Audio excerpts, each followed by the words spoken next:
Les gars, on devrait atteindre les abords du trou de verre dans environ 3 heures. Sur les graphiques, ils veulent montrer comment ça marche. D'après eux, si tu veux aller d'ici à là, et que c'est trop loin, hein, alors un trou de verre courbe l'espace comme ça, ce qui te donne un raccourci vers une dimension supérieure.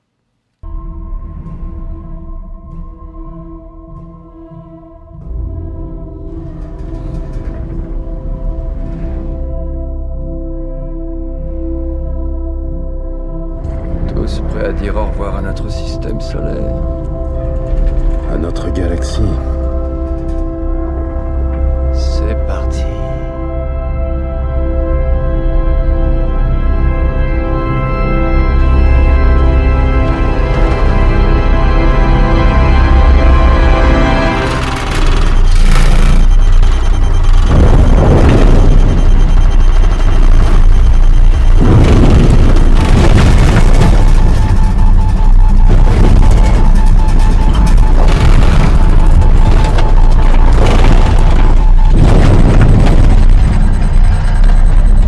Tes commandes ne répondront pas ici.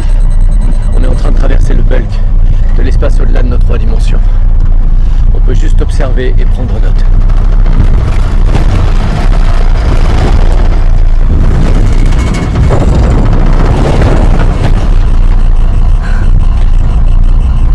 C'est quoi ça?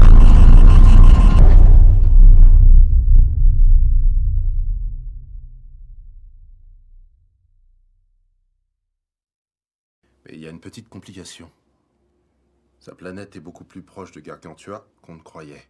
Gargantua? Le nom qu'on a donné à ce trou noir. Les planètes de Miller et de Mann sont en orbite autour de lui. Celle de Miller est sur son horizon. Comme un ballon de basket qui tourne sur le cercle. Tenter d'y atterrir serait dangereux. Il y a une force gravitationnelle colossale qui émane d'un tel trou noir. Je peux faire un crochet autour de cette étoile à neutrons pour Non, décélérer. c'est pas ça le souci. C'est le temps. La gravité de cette planète va ralentir notre horloge par rapport au temps terrestre. De façon radicale. Annoncez la couleur. Eh bien, chaque heure passée sur cette planète équivaudra à 7 années sur notre vieille Terre.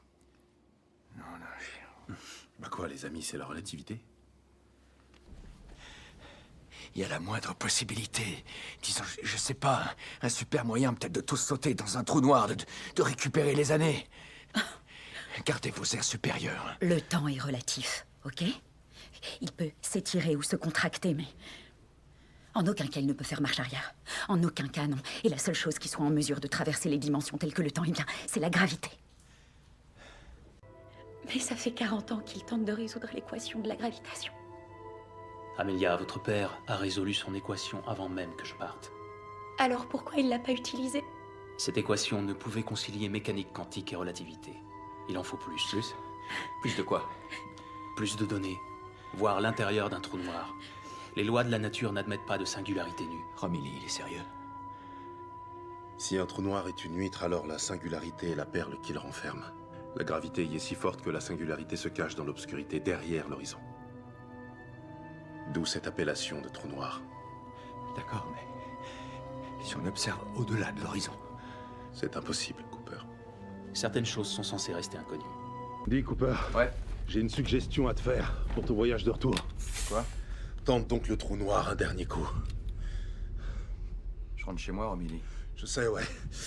Ça te prendra pas de temps en plus. Il y a une chance pour les habitants de la Terre. Dis-moi. Gargantua est un trou noir plus ancien et en rotation. C'est ce qu'on appelle une singularité douce. Douce. Douce, elle est loin de l'être. Mais les effets de marée sont si rapides qu'un objet traversant l'horizon en vitesse a des chances de s'en tirer. Une sonde, par exemple. Après la traversée, il arrive quoi? Au-delà de l'horizon, mystère complet.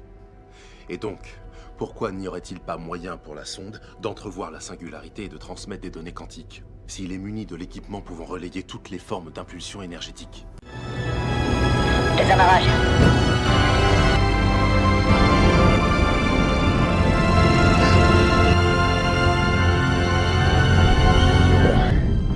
Je descends en piqué. J'approche de l'horizon des événements. Sur bâbord, je plonge dessous pour le traverser.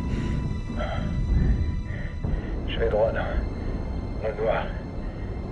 La visuel de la réserve. Noir complet. Tars, tu me reçois? Obscurité complète. Tars, est-ce que tu me reçois, toi?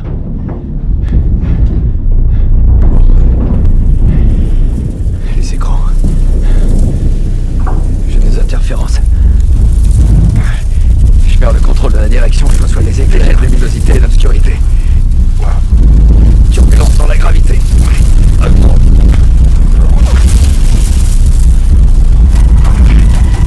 Les ordinateurs me lâchent.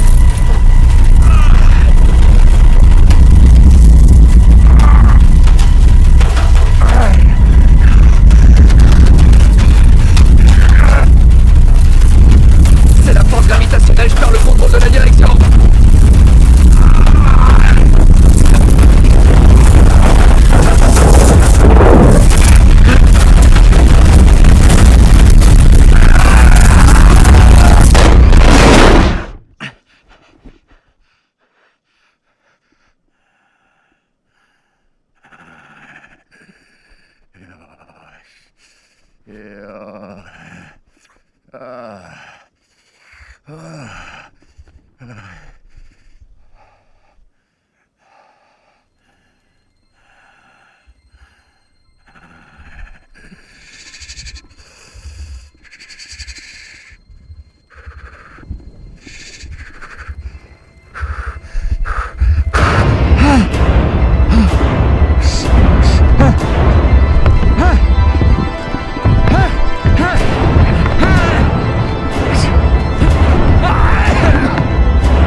Non, Murphy! Murphy! Non!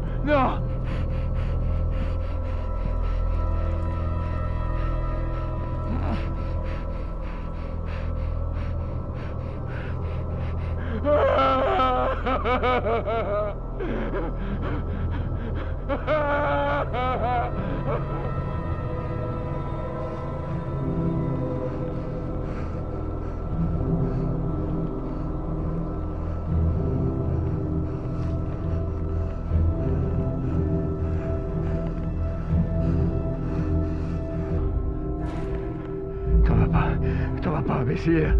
T'en vas pas! Tu as survécu. Quelque part, dans leur 5e dimension, ils nous ont sauvés. C'est qui ça, il? Et au nom de quoi ils voudraient nous aider, hein? Je n'en sais rien, mais ils ont construit cet espace tridimensionnel au sein de leur réalité à 5 dimensions pour vous permettre de la comprendre. Ouais, ben, c'est raté. Mais non. Vous avez vu qu'ici on a donné au temps une dimension physique. Vous avez compris que vous pouvez exercer une force à travers l'espace-temps. La gravité. Comme porte-message. Affirmatif. La gravité traverse les dimensions, le temps y compris. Apparemment. Les données quantiques, tu les as récupérées? Oui, je confirme. Je les transmets sur toutes les fréquences, mais rien ne traverse Cooper. Je réussirai, moi. Je réussirai. Mais des données aussi compliquées à une enfant? Une enfant pas comme les autres. Même si vous les lui communiquez ici, elle ne les comprendra pas avant des années. Non, mais j'ai pigé, Tars. Ok, mais il va falloir trouver un truc autrement sur Terre. Ils vont tous mourir sur Terre. Cogite! Cooper, ils ne nous ont pas conduits ici pour changer le passé. Redis ça. Ils ne nous ont pas conduits ici pour changer le passé.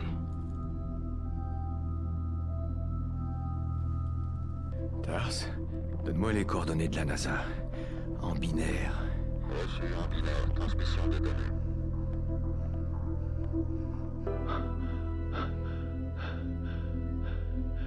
Ça a marché. Ça se pourrait bien, oui. Qu'est-ce que t'en sais? C'est que les êtres du Bulk sont en train de fermer le Tesseract. T'as toujours pas pigé, Tars.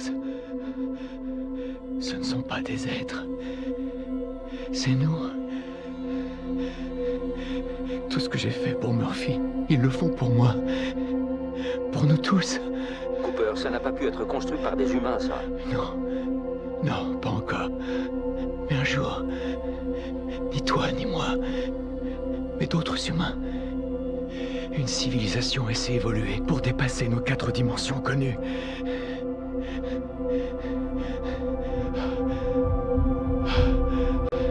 Et maintenant...